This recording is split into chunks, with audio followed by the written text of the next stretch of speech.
Ang kwentong ito ay hango sa totoong buhay. Karanasan ito ni Hipolito. Taong 1959. Walang eksaktong lugar.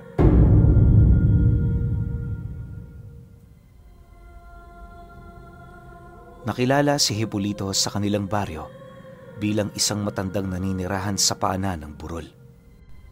Tuwing hapon, nadadaan siya sa mga magsasaka, tahimik na umiinom ng kape habang pinagmamasdan ang dahan-dahang paglubog ng araw. Marami na sa mga kababaryo niya ang nakakakilala sa kanya. Sino ba naman kasi ang hindi makakapansin sa isang matandang naglilibot tuwing umaga para mamigay ng libreng kamote sa mga taong walang-wala? Maliban sa ganoon niyang gawain, minsan nakikita rin itong si Hipolito na tumutulong sa pagtatrabaho ng mga magsasaka na alam niyang naghihikaos na sa buhay. Bilang isang matanda, doon niya nakita ang rason kung bakit siya nabubuhay sa mundo. Ayos lang sa kanya ang walang makain tuwing gabi, basta ba'y nakatulong siya sa mga taong mas nangangailangan kesa sa kanya. Isipin ninyo, sa edad ni Hipolito na 71 taong gulang, nakakaya niya pang gumawa ng mga ganoong bagay. Mas di hamak na nakakatulong pa siya kumpara sa mga mayayamang pamilya sa lugar nila na walang ibang ginawa kundi ang lumikom ng pera. Dahil sa ganun niyang gawain, marami ang nagsasabi na si Hipolito ay hulog ng Panginoon. Maraming tao rin ang nahihiwagahan sa kanya sa kadahilan ng kahit hindi siya nakakakain ng tama, wala siyang iniindang problema para sa kanyang kalusugan. Nanatili ring malakas ang kanyang katawan sa kabila ng kanyang katandaan. Upang makabawi rin ang mga taong tinutulungan niya, tuwing wala yung trabaho, nagkukusa yung bumisita sa bahay niya, bitbit ang mga inani nito. Ang pagkukusa ng mga taong yon, ramdam naman ni Hipolito na yon ang bunga ng pagmamahal nito sa kanya. Sa loob ng halos ilang taon niyang ginagawa ang ganoong gawain, meron ng mangilan-ngilan sa kanila ang napukaw niya ng pansin. Karamihan sa mga ito mga mayayaman kung saan wala yung ibang hiling, kundi malaman ang sikreto ng matanda. May mga pagkakataon ngang bumibisita yon sa bahay niya para makipag-usap ng saglit. Meron din yung mga kasakasamang mga albularyo kung saan yon ang nagiging gabay ng mga ito para malaman ang kanyang mga karga. Subalit sa kabila ng lahat ng yon, wala itong nakitang espesyal sa katawan niya. Ayon sa mga albularyong nakapunta sa bahay niya, isang ordinaryong matanda lamang itong si Hipolito. Kahit nga sa bahay nito, wala silang nakitang mga agimat ni mutya nitong itinatago. Dahil sa kanilang mga natuklasan, pansamantala namang natigil ang ginagawa ng mga mayayaman. Labis naman niya yung ikinatuwa sa kadahilan ng inaasahan na niya na ilang buwan na namang walang paramdam ang mga ito. Hindi naman nagagalit si Hipolito sa mga taong yon, gawa ng napag-isip-isip din niya na biktima lang yon ng mga mortal na kasalanan ng isang tao. Naniniwala ba kayo na tayong mga ordinaryong tao maraming sapi sa katawan? Ayon kay Hipolito, totoo ang 7 mortal na kasalanan ng tao. Kadalasan, yan ang mga pangkaraniwang sapi na pumapaloob sa kanilang mga wisyo. Ang mga demonyong napapaloob sa 7 mortal na kasalanan ng tao ang siya namang nag-uudyok para tayo ay magkasala. Lahat ng nilalang na iniibig ng Diyos, walang ligtas sa ganoong uri ng tentasyon. Para malabanan ito, iisa lamang ang tanging paraan at yon ay palakasin ang iyong sariling paniniwala. Sa panig naman ni Hipolito, mula noong nagkaisip siya at nakilala niya ang aral ng Panginoon, yun na rin ang sinunod niya. Pagtatapat pa niya na, sapat na ang kanyang pananampalataya para mailigtas siya sa mga karamdaman. Naniniwala rin siya na bawat bagay na nangyayari sa kanya, yon ay walang iba kundi ang kalooban ng Diyos. Bagaman ilang ulit niya na yung inilahad sa kanyang mga kakilala, bakas pa rin sa pagmumukha nito ang pagdududa. Hindi naman niya yun gaanong pinansin, lalo pat ang mahalaga para sa kanya, nagsasabi siya ng totoo. Ilang buwan pa noon ang lumipas, namuhay ng mapayapa at masaya itong si Hipólito. Mas lalo ring dumami ang kanyang mga kaibigan, kung kaya't kahit nag-iisa siya sa lugar na yon, hindi niya nararamdaman na nangungulila siya. Ang mga dating nakilala niya lang, hindi naglaon, itinuring na rin niyang pamilya. Yon ang naging kaagapay niya sa lahat ng oras, lalo na sa mga panahong sinusubok siya ng tadhana. Subalit, sa kabila ng masayang pakikitungo ni Hipólito sa kanyang mga kababaryo, meron pa rin mangilan-ngilan ang may lihim na galit sa kanya. Bagaman meron siyang ideya kung sino-sino ang mga ito, pinili naman niyang wag yung pakialaman. Naniniwala siya na kung yon ay kalooban ng Diyos, kahit anong gawin niyang pag-iwas, mangyayari at mangyayari yon sa kanya. Isang hapon, habang nakaupo si Hipólito sa labas ng kanyang kubo, meron naman siyang napansing mga insektong gumagapang sa likod ng kanyang tahanan. Sa unang tingin, inakala niyang mga pangkaraniwang insekto ang mga ito, subalit habang patuloy niya yung pinagmamasdan, doon niya napagtanto na meron yung kakaibang anyo. Bukod sa pisikal nitong itsura, pansin na pansin din noon ni Hipólito ang paglabas ng kakaibang likido sa mga insektong yon. Sa puntong yon, nasisiguro niya pagmamay-ari yon ng mga nilalang na naninirahan sa lugar nila. Ngunit sa kabila ng kanyang mga nakita, hindi pa rin siya gumawa ng hakbang para maitaboy ang mga nilalang na yon. Lumipas pa ang mga araw, nagpatuloy ang ganoong kaganapan. Sa tuwing bumibisita ang kanyang mga kababaryo, napapansin ng mga ito ang mga kakaibang baho na bumabalot sa buong paligid. May mga pagkakataong nakakaamoy sila ng malansa sa hangin na sinasabayan naman ng pagbaho ng buong paligid. Ayon sa mga albularyong kaibigan niya, merong gumagambalang nilalang sa kanyang lugar. Dagdag pa nito na, unti-unti na ring binabalot ng marka ang kanyang pamamahay, kaya na may kapag hindi niya yon naagapan, maaaring maging daan ito upang siya ay mapahamak. Babala pa ng mga ito sa kanya na hanggat merong panahon, humingi na siya ng makakatulong. Matapos naman yung marinig ni Hipólito, napangiti lang naman siya habang inilalahad sa mga ito na wala siyang kinakailangang paghandaan. Pagtatapat pa niya na kung yon ay kalooban ng Diyos, yayakapin niya yon ng buong puso. Nang marinig naman yon ng mga albularyo, agad naman siya nitong inabutan ng pangontra, subalit hindi niya yon tinanggap. Hindi na rin niya pinalagyan ng pangontra ang bahay niya sa kadahilan ng taliwas lamang yon sa kanyang paniniwala. Dahil sa kanyang inilahad, wala namang nagawa ang mga albularyo kundi ang sumang-ayon. Nasa sayo yan, Tandang Hipólito. Basta kung kailangan mo ng tulong, nandito lang kami. Huwag kayong mag-alala. Magbabantay din kami sa baryo. Pupunta din kami dito kapag gabi. Wika ng albularyo sa kanya. Nang marinig naman ni Hipólito ang sinabi nito, taos-puso naman siya doong nagpasalamat. Matapos ang kanilang pag-uusap, agad naman yung nagpaalam sa kanya. Makalipas pa ang ilang minuto, nang siya na lamang ang naroon, payapa naman niyang pinagmasdan ang pagkagat ng dilim.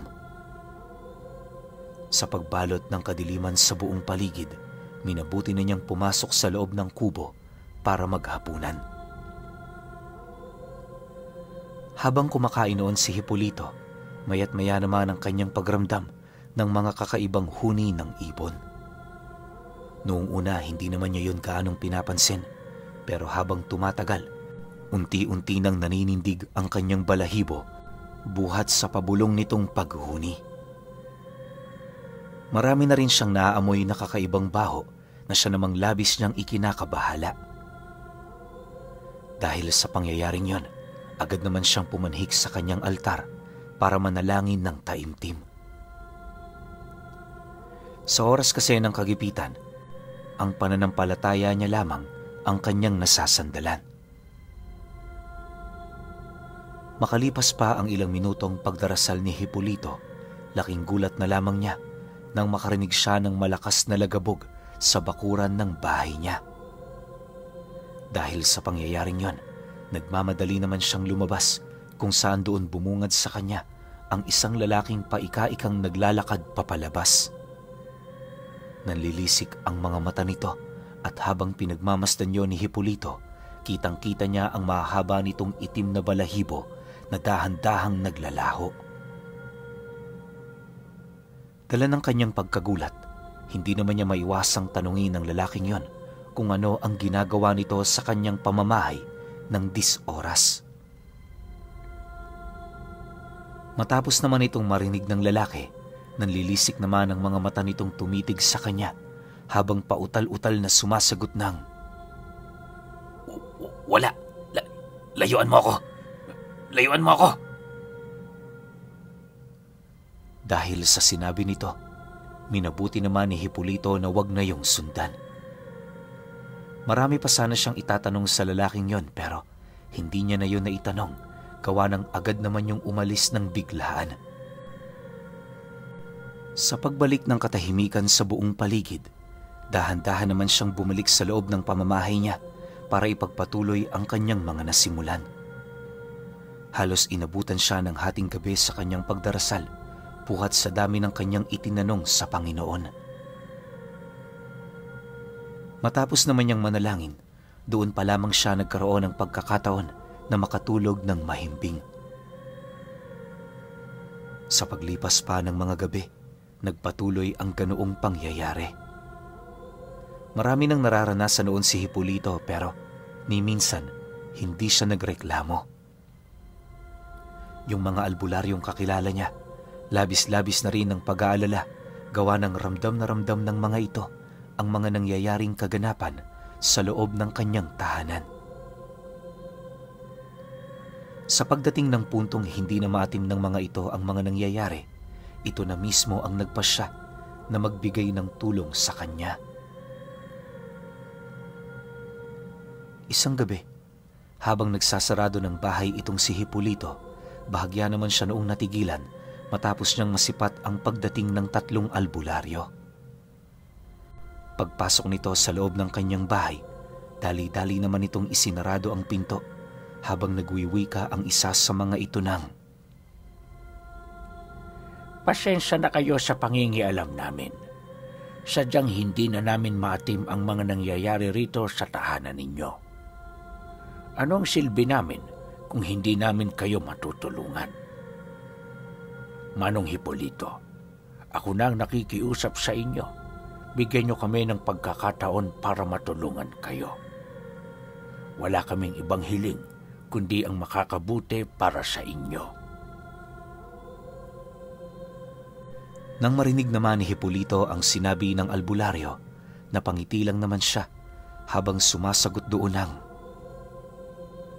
"Bahala kayo kung anong gagawin ninyo. Hindi ako tututol sapagkat kalooban niya ng Panginoon. Mag-iingat kayo mga kapatid, naway iligtas na kayo sa lahat ng panganib." Matapos naman niya yung mailahad sa 3 albularyo, agad naman yung pumasok sa loob ng kanyang kubo. Bawat isa sa mga ito, pinagmasda ng bawat sulok ng lugar upang masigurong wala pang markang nakakapasok. Awa naman ng Diyos, malinis pa ang loob ng kubo ni Tandang Hipólito. Pero ang labas nito, napakadumi na sa lahat ng aspeto. Pagtatapat pa ng mga albularyo, araw na lamang ang makapagsasabi sa paglusob ng mga ito. Dagdag pa nito na, sa kabila ng mga pangyayaring yon, Hindi nila mawari kung sinong nilalang ang nag-utos ng ganoong bagay.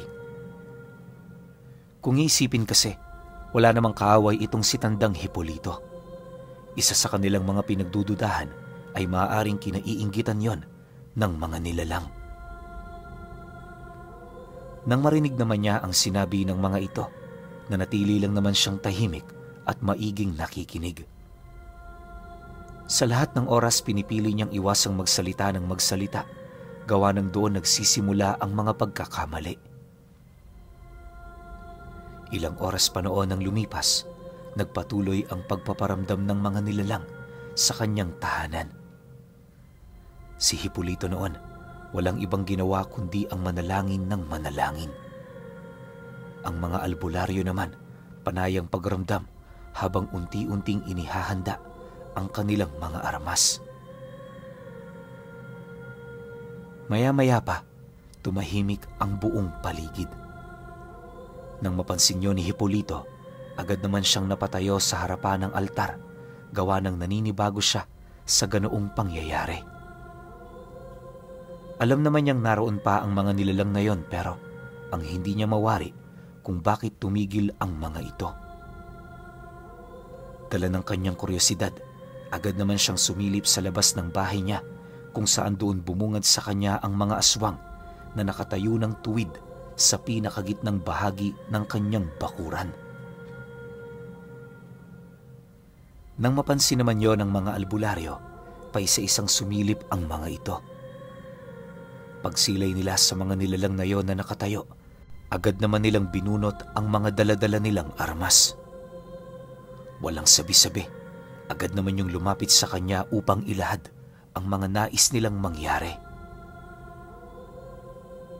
Naniniwala ang mga albularyong yon, kinakailangan nilang harapin ang mga ito, gawa ng ang mga kaganapang kanilang nasilayan, naghuhudyat ng paghahamon ng isang duelo.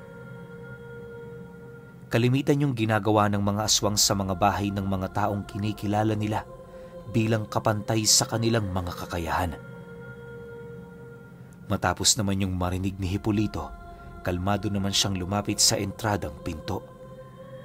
Pagbukas niya rito, dahan-dahan naman siyang lumabas hanggang sa hindi naglaon, nakaharap na niya ang pulutong ng mga aswang. Nang masipat naman siya ng mga ito, bigla naman yung nagsilundagan hanggang sa tuluyan na siya nitong mapalibutan. Sa isang iglap, napansin naman noon ng mga albularyo na tuluyan ang nasukol ng mga ito si Tandang Hipolito. Hindi naman nila yon basta-bastang mapuntahan dahil sa nasisiguro nila na kapag ginawa nila ang bagay na yon, may posibilidad na pagtulungan sila ng mga aswang na nasa buong paligid.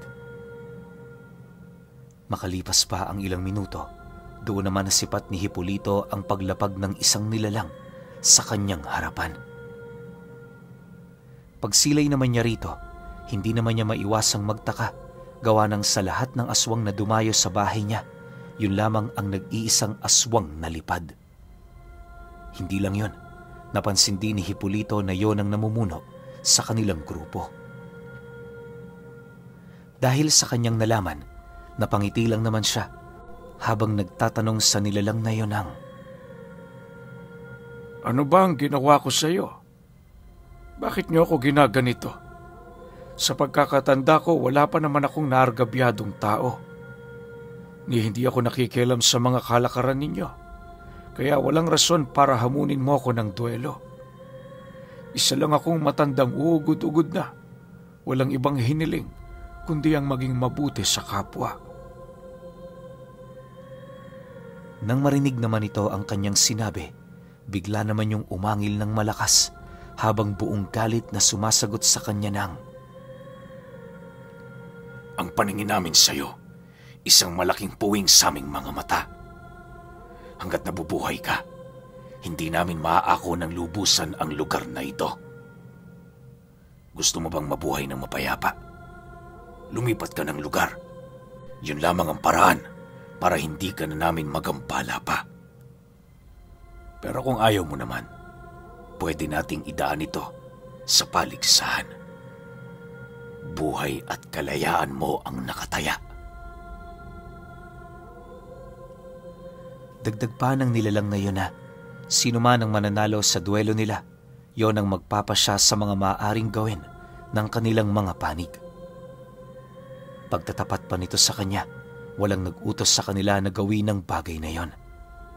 Sadyang likas lang para sa kanila na patayin ang mga katulad ni Hipólito na walang ibang ginawa, kundi pabanalin ng husto ang kanyang sarili. Lubos kasi yung kinagagalitan ng mga aswang sa kadahilan ng buong buhay nila, hindi pa sila nakakakita ng ganoong uri ng tao. Para sa kanila, ang mga katulad ni Hipólito dapat lamang nakagalitan. Sanay na kasi silang makisama sa mga tao na walang ibang ginawa kundi ang magkasala. Matapos ang kanilang pag-uusap, kahit papaano doon na niya nalaman ang dahilan ng mga nilalang na yon. Makalipas pa ang ilang minuto, agad naman niyang nasipat ang kasama niyang albularyo na merong ibinatong sundang di kalayuan sa kanyang kinatatayuan. Pagpulot naman niya nito, walang pagdadalawang isip naman niyang inalis ang taguban na siya namang naging hudyat ng pag-uumpisa ng kanilang duelo. Pagsilay naman doon ng nilalang, buong puwersa naman siya nitong sinunggaban at kasabay nito ang pagsakmal nito sa kanyang balikat. Dahil sa walang bakod at puder sa katawan itong si Hipólito, agad naman niyang naramdaman ang pagbaon ng mga pangil nito sa kanyang kalamnan. Akala niya hindi nabibitaw ang nilalang na yan, pero bago pa man niya yun mataga, bigla naman yung lumundag papalayo habang pilit na isinusuka ang dugo nitong nanggaling sa katawan niya. Napakapait! Ano ba ang nakain mong matanda ka? Bakit ganito lasa ng dugo mo? Wika sa kanya ng nilalang. Matapos naman yung marinig ni Hipólito, nang hihinang sumagot naman yun dito ng,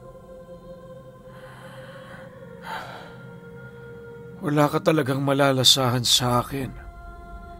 Buong buhay ko ay binigay ko na sa Panginoon. Ang tanging malalasahan mo sa dugo ko ay ang mga masasalimuot na nangyari sa kabuuan ng aking buhay. Noon pa man alam ko na ang tungkol dyan. Kaya yung nagpaparamdam kayo rito, labis akong nagtaka.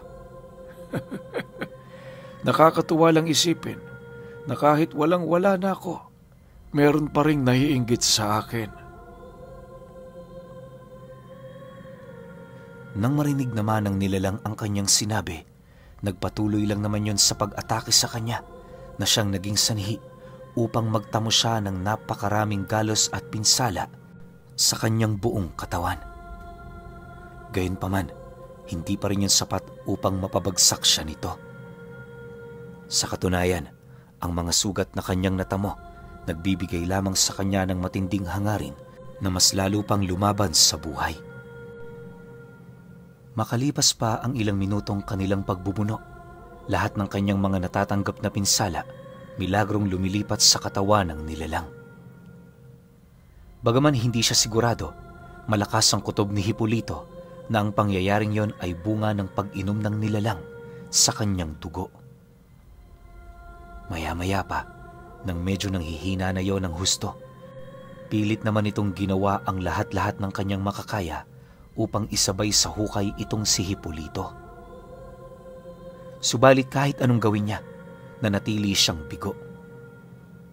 Sa isang iglap, naramdaman na lamang ng nilalang na yon ang paninigas ng kanyang buong katawan.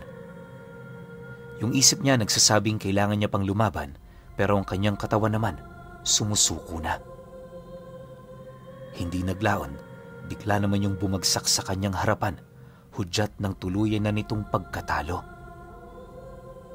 Nang masipat naman yon ni Hipólito, agad naman niyang binitawan ang hawak-hawak niyang sundang upang pigilan ang paglabas ng dugo sa mga sugat na naroon sa kanyang balikat. Pagsilay naman doon ng albularyo, nagmamadali naman siya nitong nilapitan para tulungan. Ang mga aswang namang naroon, walang ibang ginawa kundi ang manatili sa kanilang kinatatayuan, matyagang naghihintay sa mga utos na ilalahad ni Hipólito sa kanila. Kinabukasan, nadatnan niya ang mga ito na nakaupo sa tabi ng kanyang bahay. Akala ng mga nilalang na yon papatayin sila nito, pero nang magsalita ito, doon nila napagtanto ang malinis na intensyon nito sa kanila. Ayon kay Hipólito, wala silang babaguhin sa kanilang mga sarili maliban sa kanilang mga paniniwala. Hindi naman sila nito pinipilit na magbago, pero ang nais nitong mangyari, bigyan nila ang kanilang mga sarili ng pagkakataong makapakinig sa aral na nagmumula sa banal na kasulatan.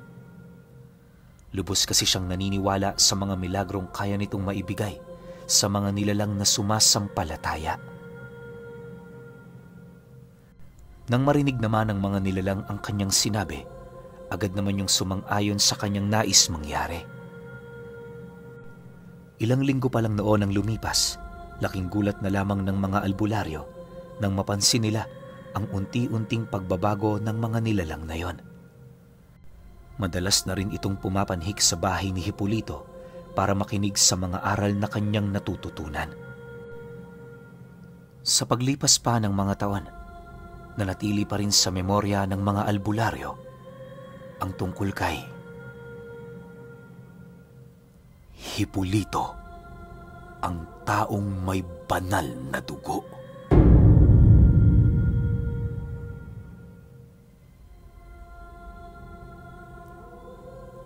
Okay, opinyon ko sa kwento. Grabe no, sobrang hiwaga ng kwento na to. Tsaka habang kinukwento ko siya, pakiramdam ko parang mas napapalapit ako sa Diyos eh. Kayo ba? Ano bang... Kasi ginagawa ko parang nilalagay ko yung sarili ko kay Hipólito. Tapos yung pananampalataya niya talaga purong-puro. Well, may mga kwento na tayong nailapag na parang merong pagkakatulad dito, pero iba yung dating nung kay Hipólito. Parang hinihikayat kanya talaga na mas lalo pang lumapit sa Panginoon, di ba? Kaya ang ganda ng kwento na to, wala namang sobrang walang espesyal kay Hipólito. Normal na tao lang siya na saksakan ng bait.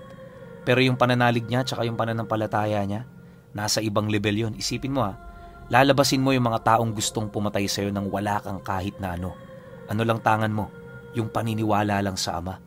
Winasak niya yung mga aswang, tas ang matindi pa nito, parang nahikayat niya yung mga aswang na magbagong buhay. So, hindi ko alam kung natuloy yun o nagtuloy-tuloy yung ganung proseso, pero malaki yung posibilidad, di ba? Kasi nga, si Hipólito naging banal na yung dugo eh. Isipin nyo, panlasa ng mga aswang sa dugo niya, napakapait. Tapos kapag natikman ng isang masamang nilalang yung dugo niya, babalik at babalik kung ano man yung pinsalang binibigay mo kay Hipólito. Sobrang angas nun. Pero syempre, kayo pa rin. Kung may opinyon kayo sa kwentong ito, comment nyo lang sa baba. Yun lang. Hanggang sa susunod na kwento. Salamat.